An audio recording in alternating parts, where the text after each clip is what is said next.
So when we do death rites, there's a few different contexts. And actually, I've invited people, and you guys can contact us if you're interested in this. I've invited people to come and stay with me and do death rites training here, because this is a really powerful vortex. A lot of stuff gets stirred up, and we're in the time of the ancestors. So this is a perfect time to step into and dive deep into ancestral healing.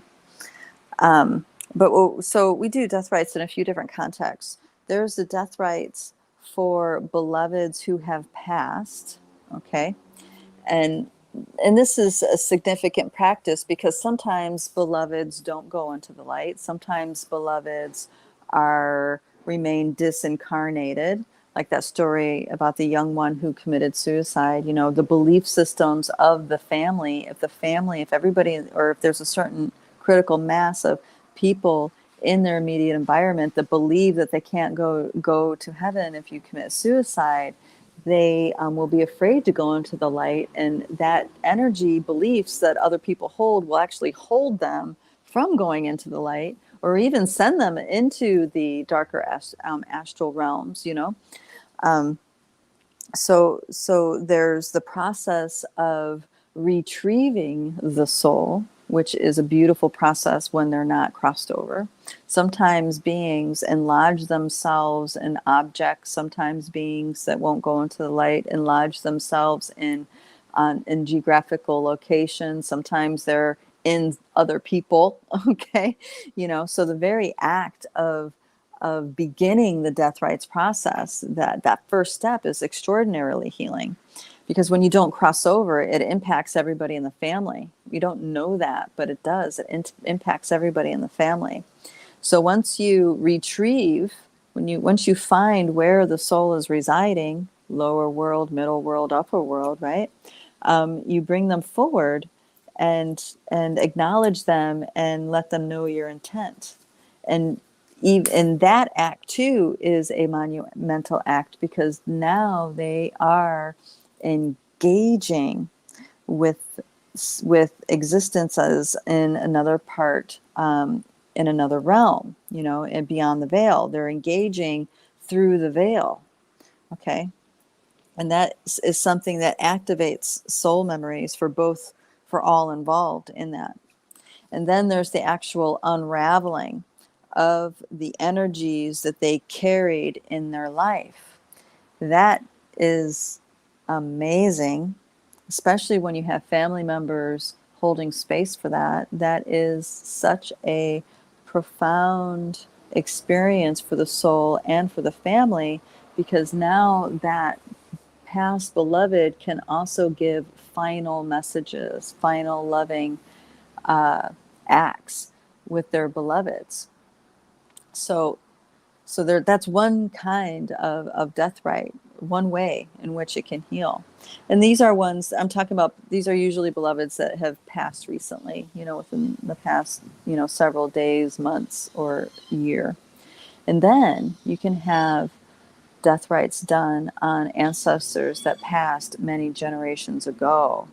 And this is fascinating, because you are traveling, in a way, you're stepping outside of time and space, and you're engaging with the energies that person was inundated at the time of their death. So this is very, very special, because you can create a massive ripple effect when you unravel an ancestor that, say, goes back, you know, 6 generations. But you need to know about them. You need to know their name. You need to know, you know, where they were. You need to know things about them in order to make that connection, to do a death rite for an ancestor that goes that far back. And that's beautiful, beautiful cascade. It clears up so many things in the Akasha, in the DNA, and beyond. It's absolutely life-changing, really.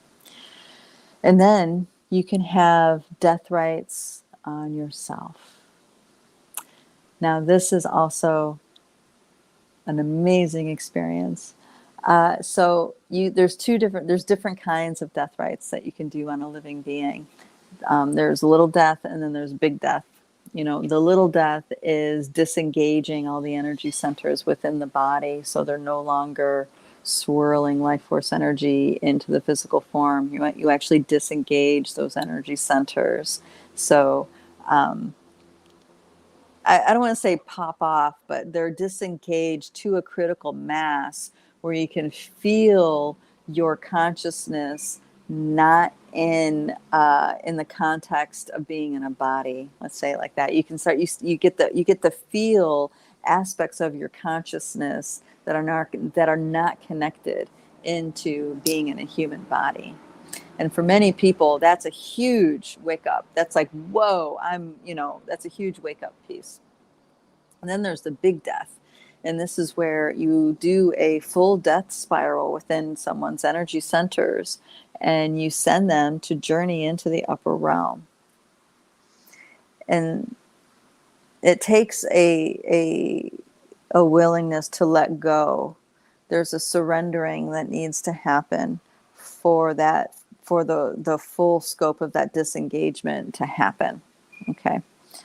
So you can do those death rites on a living person. You can do them on a dying person. You can do them with someone who has passed recently, and you can do them with ancestors way back in time. All of these things bring such honor and respect and sacredness to death and to life. Okay. It opens one's eyes to things they haven't been aware of before. And there's a lot of indigenous teachings that, if you are ever going to train with them, I'm talking about more traditional teachings, is that, if you're ever going to train with them, you're really not allowed to go into journey work until you heal your connection with your ancestors. You learn how to forgive. You learn how to use the alchemy of forgiveness to liberate people in your lineage. And like I said, this is the reason why, is because it's the next most immediate nesting doll of the unseen realm. It's the most immediate nesting doll of the unseen realm.